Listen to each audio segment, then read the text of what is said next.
Hello, so welcome to episode 7 for season 7 of this series at Bristol Rovers.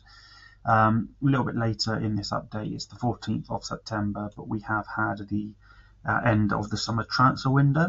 After a really good pre-season and a good start of the season, we had a bit of a rough patch. Cardiff, Burnley, and then slightly more disappointingly, Gillingham in the second round of the League Cup. A bit of a poor run, but we slowly turned things around again with Hull and Luton, 2 draws, and then an away win at Swansea. So when it comes to the table, it's kind of an average start, 16th, 8 points from 6 games.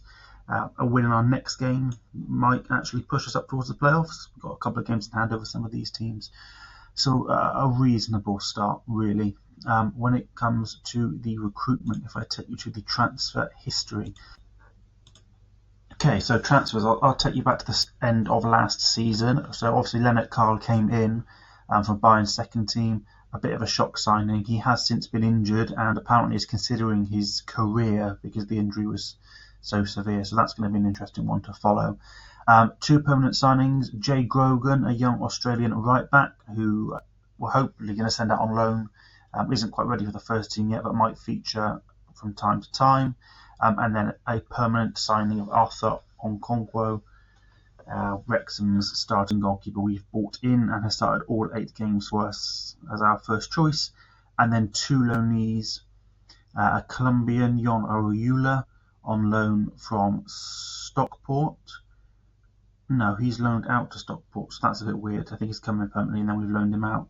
I'll take you to his profile to show you. So something's not quite gone right there, but we signed him from Junior in Colombia, bought him in, and then he's gone out on loan and is playing regularly for Stockport. I wonder then if also this one is going to be wrong. So Stephen Whaley is out on loan at Bromley after we signed him from Coventry permanently, and he's playing regularly there, which is good. In terms of the end of last season, 2 players went out permanently. Isaac Heath and Jacob Slater, that both featured last season, have gone to Tranmere and Orient respectively for a decent amount of profit there. So then in terms of our signings for the start of this season, quite a few permanent ones. We haven't bought any loanies yet, but I am still looking to see whether we can get anyone. We paid $5.5 million to get David back in after he was on loan with us last season, and he's playing regularly at centre-half. Corey Waywell has been injured, but he is now starting to feature as a right-sided winger from Burnley for $1.8 million. And Jared Roberts, after he was with us last season, I think all 3 of these actually were with us last season, left midfielder who has not featured yet. Boraima was the young lad that we had on loan that we've now signed permanently. Hopefully he's going to keep improving. And then AJ Uego, a Polish player from Liverpool, hasn't featured yet, and we were trying to send him on loan as well. And then some free signings. Miles on the left has come in on a free, and then Ajayi wouldn't be starting if it wasn't for injuries, but has also come in on a free. And then Byfield and Ferdinand have featured, as well as Paul Jones, who we just bought in, and that's the reason why I delayed it, so we could get that signing over the line. Quite a few players out, a few permanent departures. I don't quite get what's going on there. I think that's him departing on loan. Yeah, not sure. Can't quite work out what's going on with Boraima, but he's in on loan. Oh, no, right, I've worked out. We had him last season. We bought him from Rems. We then sold him to Wolves, and he's back on loan for the season. That's why he's featuring in both, and that's got a bit confusing. Brannigan and Aurier. Brannigan's gone out permanently to Barrow, and then Aurier out on loan, as well as Scott McElroy. Roos, who you've seen a little bit of before, out on loan, as well as Mullin, one of the young goalkeepers, and we also sent out one of the other young goalkeepers, Tanner, on loan. Baresi, Odumboni, and Whaley all out on loan. Quite a few of the young players you've seen a little bit of before. We took $2.4 million for Winterburn, who featured a little bit last season, for him to go to Plymouth, where it's interesting he isn't playing. And Liverpool wanted Jed Ward, so who was I to stand in his way? But that's where we are at the end of the first transfer window, and I'll be back with an update on how we are doing at the end of the January window. Hello. So, update for the end of the January window. If you have a look at the results in January, it's been an absolute disaster.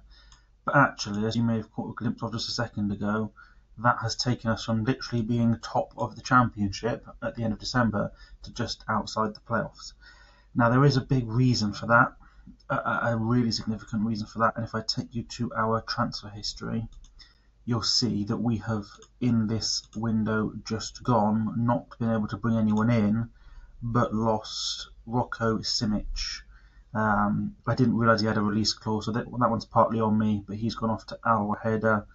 And Gustavo Nunez has gone to QPR. I couldn't really turn down 4 million given how much financial issues we are in. But the two guys that brought us up to the Championship and that kept us competitive in that first season of the Championship have moved on. And Simic has been a real loss because it's left us without really having a proper target man up front. Roberts, who'd had a really good season on the left, has gone up there but now got injured. Miles, who was the obvious backup to Roberts on the left, is also injured. So we're kind of scraping the barrel a little bit, and we're down to players now that I was trying to move on. So it's Ajayi that's having to play, it's Poku that's having to play. Waywell will come back in to onto the bench. We changed the midfield around, given that Byfield has come on and now is starting to earn himself that starting spot. He's better as a no-nonsense centre-back, actually, but we don't really want to be doing that.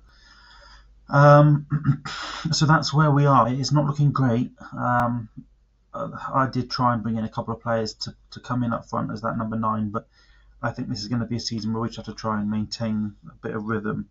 Hopefully some of these young players will move on a little bit, but I think the playoffs are probably out of reach given how poor our form's been and without a real number 9.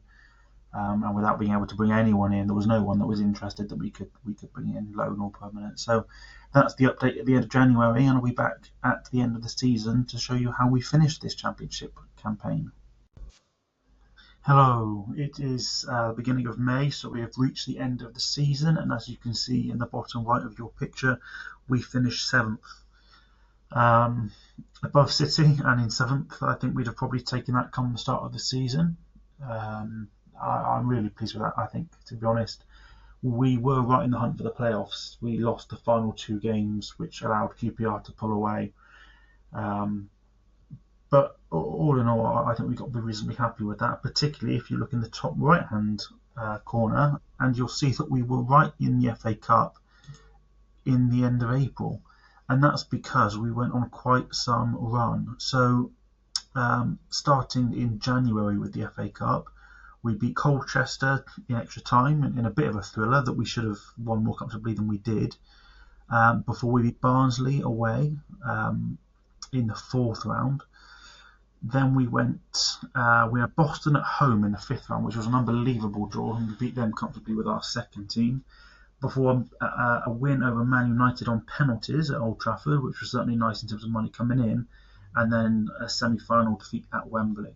So that money has been really important, and a run to the semi-final of the FA Cup is definitely more than we could have dreamed of, really. The other semi-final was an all-championship affair, so we were a little bit unlucky not to be involved in that. Cardiff beat Coventry. Cardiff ran away with the championship this season and are due to play Liverpool in the final. It's been a bit of a nightmare in terms of recruitment. I showed you that we lost 2 of our better players and then couldn't really replace them. And it means going into the end of the season, we've got quite a few players expiring. Now, I think it is time to let people like Mola and Poku go, Kafora, all 3 of those we've been trying to move on.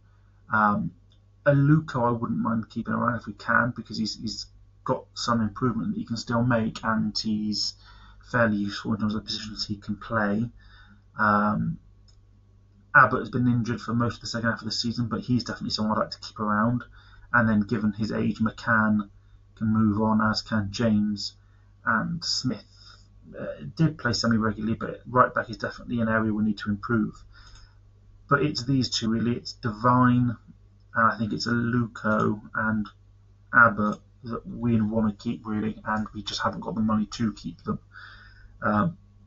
Hopefully, I mean, Devine is the one that is on a lot of money, really, so it's a difficult situation with him. But there's a chance that we might have to keep hold of Aluko and Abbott, so I'm going to work on their contracts shortly.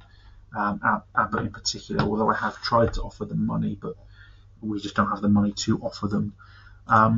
If I take you to selection info and show you how we performed this season, Boku's a couple of appearances off the bench, but Janai Byfield, one of the youngsters, came in from Spurs. I think that was on a free transfer, it was, and has been really good.